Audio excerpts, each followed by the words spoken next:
Yes, you mentioned the word change, and when I bought your book, that was the question I have. We've been hearing change from Obama. If you could confront Mr. Obama tomorrow, how would you pin him down when he uses that word change? Well, I probably wouldn't do it directly as much as I would go to his supporter if I was addressing supporters of the audience.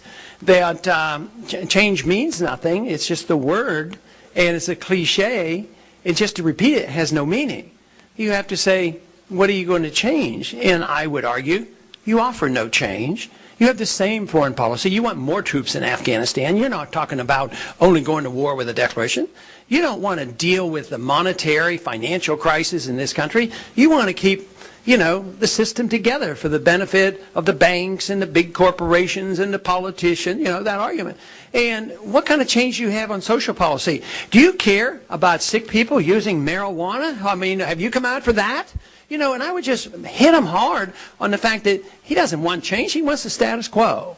And just saying it means nothing, but he has a lot of supporters. And the one time I was asked to comment about him, I actually tried to be, fairly soft on him, but concluded that we have a lot of differences. But I tried to acknowledge that his supporters and my supporters have a lot of overlap, and they do. So in declaring what I just said, I think it has to be done in somewhat of a diplomatic manner, and then to appeal to reason and say, look, if you want change, what you need is somebody that's going to make sure you're never going to have a draft and that we're going to bring our troops on, we're going to balance the budget, we're going to have sound money.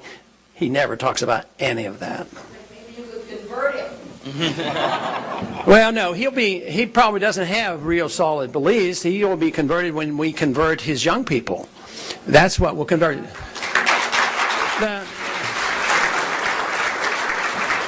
The politicians in Washington don't have much philosophy, probably never will, but that's all right.